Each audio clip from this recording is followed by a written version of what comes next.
The dash for Palermo, and a swift capture of the biggest city in Sicily by Patton's Seventh Army, during which the Americans demonstrated remarkable power and mobility, marked a clear turning point in British-American relations during the Battle of Sicily, and not only were the American forces now fully recognized, by both Alexander and Montgomery, as equal to the British forces, and a reliable partner, but the American troops would play a crucial role during the final days of the battle. As the two Allied armies advanced towards their ultimate objective, Messina. Even before the Americans had reached Palermo on July 22, 1943, Montgomery, who still considered himself in charge of the operation on Sicily, informed Alexander that Axis resistance around Catania and the foothills of Mont Etna was much stiffer than he anticipated, so therefore, he decided to change his plans prepared a few days ago. According to Montgomery's new plan, the American Seventh Army got a new operational objective, to push from the west along the north coast, towards Messina, using two axes of advance through two major northern roads, Highway 113, the coastal road that runs from Palermo to Messina, and Highway 120, an interior mountain road, running west to east through central Sicily, from Nicosia to Randazzo. In the meantime, Montgomery was to summon the 8th Army's reserve, the 78th Division from North Africa, to reinforce the 30th Corps, which was to thrust through the Axis line near Adrano, and then advance northwards along the slopes of Mount Etna, in operation codenamed Hardgate, hoping to cut at least some Axis units west of Etna. As usual, Alexander accepted Montgomery's fresh strategy without any objections, so on July 25, Patton, on Montgomery's request, visited the 8th Army's headquarters in Syracuse, where Montgomery shared with him his new plan, without knowing that, by proposing this plan, he unintentionally initiated what later became known as a race for Messina. The meeting in Syracuse was the first time the two generals had met since the beginning of the invasion of Sicily, and Patton, who had lost trust in Montgomery ever since he had played him some 10 days ago, was still suspicious, but regardless of his mistrust, Patton accepted the new American role in Sicily, as he saw in it the opportunity he'd been waiting for, determined to take the real prize, and the only remaining strategically significant objective on the island, and reach Messina before Montgomery. Meanwhile, on the ground in Sicily, the battle still raged on. In front of Catania, the 13th Corps and the 51st Division to their left, had shifted from offensive to defense, confronted by the well-entrenched and heavily reinforced Hermann Göring Division, which, strengthened by two entire regiments and various other supporting units of the 1st Airborne Division, remnants of the Napoli Division, elements of Catania Garrison, and other German units that have arrived on Sicily, by far exceeded the regular division structure. On the 30th Corps left flank, after the American 1st Division took Enna, and drove the German 15th Panzergrenadier Division east, on July 21, the 1st Canadian Division resumed the advance, taking the villages of Osorto and Leonforte, where they again became engaged in bitter house-to-house fighting, which gradually became the main hallmark of Canadian commitment in Italy. On July 23, having captured Osorto and Leonforte, the Canadians advanced towards Aguirre, which they intended to seize by executing a pincer movement, in coordination with the 231st Infantry Brigade. However, it had taken 5 days of fierce combat, before the Canadians finally captured Aguirre on July 28, suffering 438 casualties, while the 231st Brigade sustained over 300, during the fight for the town. The surprisingly heavy battle for Aguirre revealed the major shift in the German tactics, who, instead of voluntarily withdrawing after a few days of delaying action from their latest strongpoint, to new positions some kilometers away, were now ready to fight for every meter of ground, and what Canadians did not know, was that they had run directly into the Axis defense line, known as the Hauptkampf line, or simply the main defensive line. The Hauptkampf line was the first defensive line constructed on Sicily after the arrival of General Hans Valentin Huber, and his 14th Panzer Corps headquarters, who, by late July, took full command over all Axis troops on the island, determined to evacuate as many German soldiers as possible. The line stretched from Santo Stefano on the north coast, through Nicosia, then east to Regolbuto, before heading south across the northern edge of Catania Plain, reaching the east coast some 6 kilometers south of Catania, and although heavily fortified, the line was not continuous, and was only thinly held, but it made great use of natural terrain features, which proved to be ideal for defense. In contrast to the relatively flat southern and western Sicily, the terrain on the foothills of Mount Etna was rugged and covered by numerous hills, with the few roads that cut through the area funneled through small towns often converted into strongholds, channeling allies, and making their advance highly predictable, on terrain that left them with no room for maneuver, forcing them on frontal attacks at every village and town along the road. Furthermore, from the nearby mountains, the Axis forwarded observers had a clear line of sight on these roads, and from there, they could easily direct the precise artillery fire on the advancing Allied troops. Finally, once the Axis troops were forced to retreat, to slow the Allied advance even more, they would mine the roads behind them, and leave booby traps everywhere. And it was only the first Axis line. Several kilometers behind Hauptkampfline, the German engineers were already preparing a second, more formidable defensive zone, known as the Etna Line, that extended from San Fratello in the north to Troina, ending in a curl, on the east coast north of Catania, and behind these two, who were ordered the construction of a series of in-depth defensive lines, that protected the approaches to Messina and northeastern evacuation sites. Yet, Huber's main concern was sections of the line held by the Italian divisions, and although, in some areas, a few Italian units fought bravely, the morale of the majority of the Italian troops was generally low, to the point that they saw surrender as an appealing option, while a general opinion among the German commanders was that, apart from the artillery, whose actions were considered praiseworthy, the performance of the Italian infantry, on the other hand was, to put it mildly, highly disappointing. To make matters worse, the events in mainland Italy led to further distrust, as the alliance between the two nations began crumbling. Ever since the Allies set foot on Sicily, the political situation in Italy quickly deteriorated, and by mid-July, the Italian government was on the verge of collapse. Aside from the inevitable loss of Italy's largest island, the final nail in the coffin of Mussolini's rule came on July 19, when the Allies launched the first air raid on Rome, the heart of the fascist state. Mussolini's downfall began a few days later, on July 24, when the Grand Council, the main body of the fascist party, gathered for the first time since the beginning of the war, and turned against its leader, voting to hand over command of the armed forces to King Victor Emmanuel III, despite his largely ceremonial position. The following afternoon, on July 25, Mussolini's rule over Italy was finally over, after he was arrested, and in his place, the king installed a military government, headed by Marshal Pietro Badoglio, who immediately proclaimed, "The war goes on," confirming that his country would remain loyal to its alliance with Germany.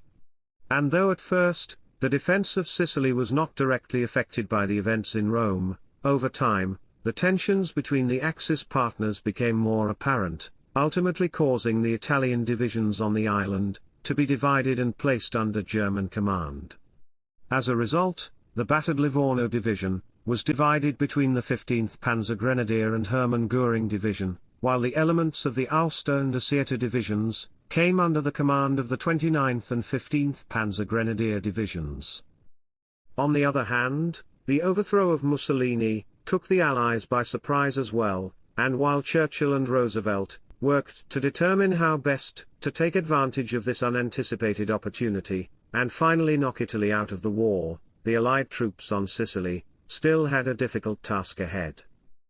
And while Montgomery awaited the arrival of the British 78th Infantry Division, before launching his next major offensive, Patton wasted no time, eager to commence the pretty much one-sided race to Messina. However, his Provisional Corps was still engaged in mopping up operations in western Sicily with the Rangers and elements of the 82nd Airborne Division, before they were to settle down to occupation duties, whilst a rapid dash to Palermo completely exhausted the 2nd Armoured and 3rd Infantry Division, leaving only Bradley's 2nd Corps free to establish a strong American presence on the Allied left flank. Upon reaching the northern coast on July 23, the 45th Division had turned right onto the line of Coastal Highway 113, where they ran into stiff resistance from still deploying 29th Panzer Grenadier Division, and elements of the Asieta Division, on favorable defensive terrain. Over the next 7 days, the 45th Division pushed eastward with 2 regiments up front, of which the 157th advanced along Highway 113, while the 179th Regiment, covering their right flank, moved over the roadless hills and mountain terrain, and both regiments faced not only a determined German and Italian defense, but numerous other obstacles left behind by the retreating Axis forces, such as demolished roads and blown-up bridges, and much like in the previous days, during battles on Highway 113. The Germans once again demonstrated their ability to disengage from combat at the right moment, after they had fought hard, holding their positions until the very last minute, before breaking away through the countryside to create yet another line, some kilometre or 2 back. Finally, on July 31st, after capturing San Stefano, and having suffered 163 killed and wounded in a week of combat, the 45th Division was withdrawn from the fighting, and replaced by the 3rd Infantry Division. Alongside the 45th Division, on the 2nd Corps right flank, the 1st Division, after capturing Enna, advanced northward before turning right towards Highway 120, taking Petrolia on July 23, and the following day, Big Red 1 had reached Nicosia, a town situated on a favorable defensive position, held by the elements of the Ulster Division and the 129th Panzer Grenadier Regiment, from the 15th Panzer Grenadier Division. After days of intense fighting for the hills surrounding Nicosia, on July 27, Huber, concerned about the Canadian pressure from the south towards Agira, and the fast advance of the 45th Division in the north, ordered the 15th Panzer Grenadier Division to pull back to Troina, a town that provided even better defensive position, a natural strong point, built on a ridge, high and dominating, with limited lines of approach controlled by hilltops around it, and with ground across which an attacker had to move that offered little cover, and was also one of the main parts of the Etna line, on which the Axis forces were going to hold as long as possible. Based on the false intelligence reports, the 1st Division's commander, General Terry Allen, assumed that the town would not be seriously defended, so on July 31st, he ordered the 39th Regiment, which was temporarily attached to the 1st Division, and was the first unit to arrive from the 9th Infantry Division, which had started disembarking in Palermo port on July 27, to take Troina and surrounding hills and, despite their initial success, a determined German counterattack drove the Americans back to their starting position. The overwhelming force of the German counterattack convinced Allen that he had underestimated the strength of the German defenses, so for the following day, he scheduled a much larger and better coordinated attack, with all 4 infantry regiments, supported by no less than 24 artillery battalions. While the Americans were getting ready to breach the Etna line at Troina, the British were in the final stage of preparations to resume their offensive. On July 28, the 78th Division completed its deployment on Sicily, taking position between the 51st and the 1st Canadian Division, and by July 31, everything was ready for the beginning of Montgomery's Operation Hardgate. With this operation, Montgomery aimed to break, not only the Houtkamp line, but also the Etna line, with the final objective of capturing Adrano, spearheaded by the fresh 78th Division, which was to advance through Centuripe supported by the 51st Division, while the 1st Canadian Division was to push from the west through Regol-Buteau. However, just like Montgomery, General Paul Conrath, Hermann Göring Division's commander, recognized Adrano as the key to the entire Etna line, and therefore, determined to halt the British attack on the Houtkamp line at Regol-Buteau and Centuripe, he turned these 2 towns into the main strong points in front of this central anchor of the Etna line. On July 31, the 30th Corps launched its offensive, and the Canadians struck first. Supported by the 231st Infantry Brigade that led the attack, Canadians began approaching Regol-Buteau, defended by the Engineer Battalion from the Hermann Göring Division, supported by more than a company of tanks. After 2 days of hard fighting on rugged terrain, and despite severe casualties, particularly among the men of the 231st Brigade. By the night of August 1st, the 1st Canadian Division was at the doorstep of Regolbuto, and the following day, after heavy artillery barrage, just as Canadians were about to mount an all-out infantry assault, the scouting patrol sneaked into destroyed town, finding it entirely deserted. Once again, the Germans vanished just before a major Allied attack, sparing this time Canadians from another bitter house-to-house fight. At the same time, the 78th Division struggled towards Centuriape, slowed down by countless mines along the way. Nevertheless, supported by the 3rd Canadian Brigade on their left, and the 51st Division on their right flank, they fought their way forward, and in the early morning of July 31st, the 78th Infantry Division had crossed the Ditaino River at Catananova, reaching Centuriape by the pre-dawn darkness of August 2nd. The following morning, spearheaded by the 36th Infantry Brigade, which was to take hills overlooking the town, the 78th Division mounted its main attack, over perhaps the most difficult terrain on Sicily, and what had begun as a brigade offensive, quickly descent into a series of platoon and squad-scale combat, for every ridge and gully, against almost impregnable positions, held by the elements of the 3rd Parachute Regiment. Seeing that the advance by the 36th Brigade had stalled, General Vivian Ivelig, the 78th Division's commander, committed his reserve, the 38th Irish Brigade, which managed to enter town, only to become instantly engaged in a desperate fight on the streets of Centuriape. For most of the day, the German paratroopers put out stubborn resistance before retreating in good order, under cover of darkness. Meanwhile, in front of Troina, a battle-weary 1st Division, in an effort to force its way through a best-defended section of the Etna line, became engaged in the bloodiest battle of the campaign. On August 1st, the Americans, spearheaded by the 39th and 16th Infantry Regiments, which advanced from the west, and the 18th and 26th Regiments, attacking from the south and north, launched their second attempt to take the town. As they approached Troina, the Americans came under heavy artillery and machine gun fire that halted their advance, and by the end of the day, the Germans had retaken lost ground by another fierce counterattack. Over the next 4 days, the German defenses held off, while fierce fighting around the city turned into a continuous exchange of attacks and counterattacks, with each attack's gains measured in meters rather than kilometers, while both sides suffered heavy losses.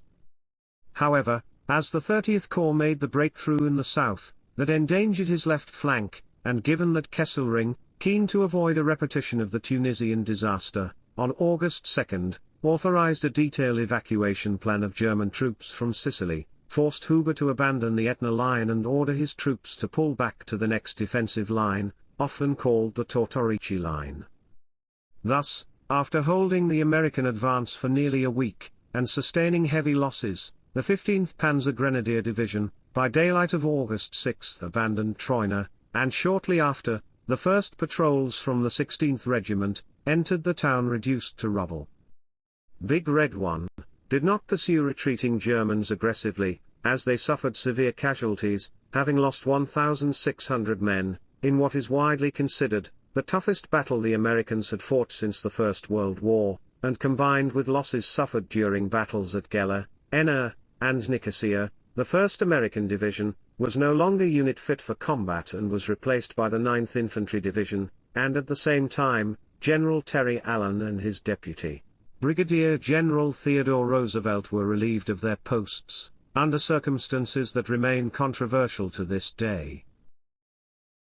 In the meantime, Germans pulled out another organized withdrawal. One day after the Americans took Troina, at daybreak on August 7, the British 78th Division entered Adrano unopposed, while after days of stalemate, following the withdrawal of Hermann Göring Division, the 13th Corps, finally entered Catania.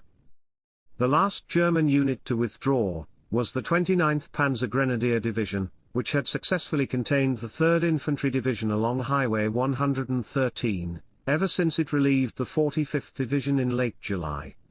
Like all the other Allied units in Sicily, the 3rd Division faced harsh terrain, virtually impassable to vehicles except on Highway 113, which ran through a series of towns and villages, and wound its way around headlands and over bridges, which crossed the rivers running into the sea, while each of these towns and bridges offered a position well suited for the defense, allowing Germans to minimize their efforts to minefields, long-range machine gun, artillery and mortar fire.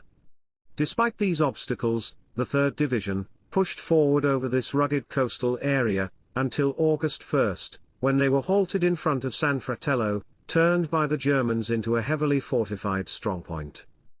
After days of fruitless attacks on San Fratello, to break the stalemate, and to speed up his advance, Patton had decided to implement leapfrogging up the coast, using amphibious landings to run past the German defenses.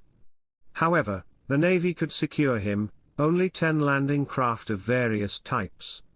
Nevertheless, even such a small amphibious task force was sufficient, and so, in the pre-dawn hours of August 8, the 2nd Battalion of the 30th Regiment sailed eastwards along the coast, to a point some 10 kilometers behind Axis lines, and disembarked with the mission to fight inland, and cut the highway to isolate the defenders. Although the landing, which passed without opposition, had achieved an initial surprise, it occurred too late, as the Germans had had enough, and began withdrawing the previous night. By morning, the bulk of the 29th Panzer Grenadier Division had already gone, but not all of them. As the 2nd Battalion neared San Fratello, they had eliminated a group of some 350 Germans, stuck in a traffic jam in front of a destroyed bridge over the Rosmarino River, and afterwards had taken 1,000 Italian prisoners, left behind by the Germans as a rearguard. 3 days later, on August 11, the 3rd Division launched the 2nd, and this time, more ambitious amphibious operation, some 25 kilometers behind the German lines to cut the highway at Brolo. Once again, the 2nd Battalion landed unopposed and moved inland, taking position at Monte Cipolla, which overlooked Highway 113. Shortly after, they were discovered, and in no time, all might of the 29th Panzer Grenadier Division fell upon them. In danger of being cut off, the Germans launched one attack after another, against a small American force that had blocked their only escape route.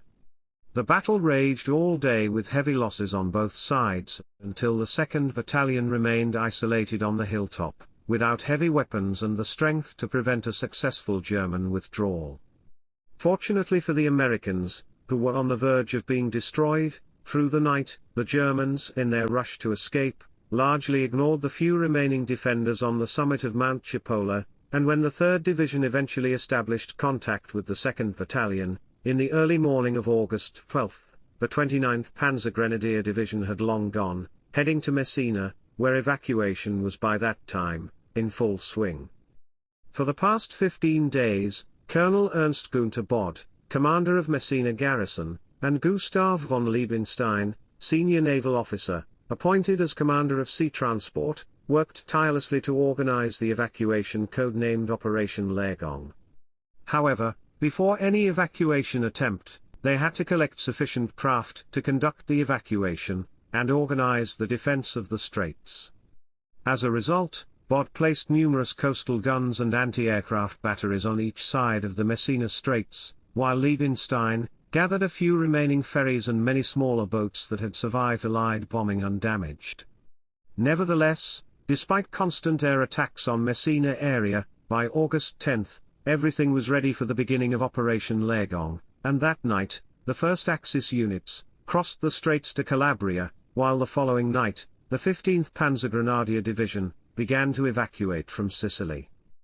In the meantime, the Germans were retreating eastwards towards Messina, while their front became narrower, requiring fewer troops to hold it, and their defense was limited, more to minefields, booby traps and destroyed roads. On August 13, the 78th Division entered the road junction at Randazzo, and the 50th and 51st Divisions worked their way along the eastern slopes of Mount Etna. The next day, on August 14, the Axis forces had broken contact all along the front, and pulled back in good order to their final line in front of Messina.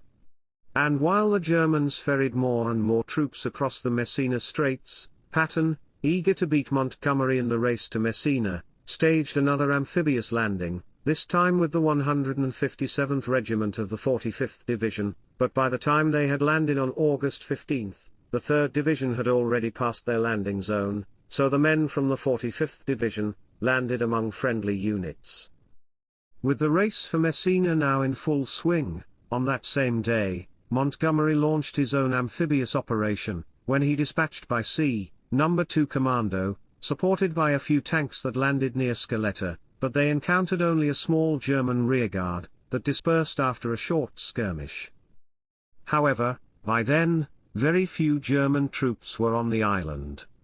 In the early morning of August 16, the 29th Panzer Grenadier Division had completed the evacuation, leaving behind only the rearguard elements of Hermann Göring Division, defending the final line outside Messina, and they had safely left Sicily the next day. In total, more than 100,000 Axis troops, over 10,000 vehicles, and various other equipment, were ferried across the Messina Straits, in an operation remarkably executed to the extent that the Axis even had time to demolish the port facilities before the last soldiers had reached safety.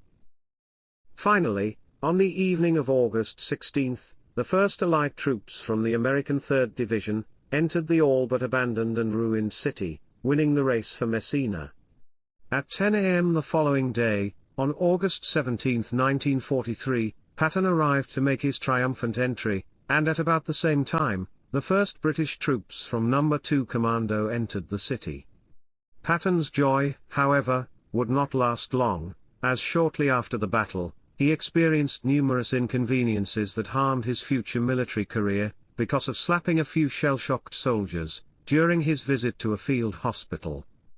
Although the Allied victory in Sicily ultimately achieved its overall strategic goals, by eventually forcing Italy out of the war, relieving pressure on the Red Army on the Eastern Front, and opening safe shipping through the Mediterranean, it also left a bitter taste, as the Allies failed to prevent the evacuation of such a large number of Axis troops. Besides, it was a costly victory, as both sides suffered heavy losses.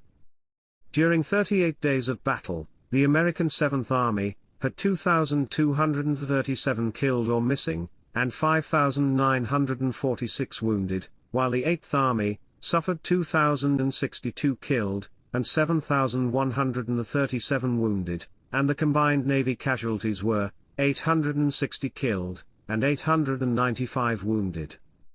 On the other side, German losses were 4,561 killed, 4,583 missing, and 5,523 captured, while total Italian losses were about 4,680 killed, 5,000 wounded, and an astonishing 152,000 missing or captured.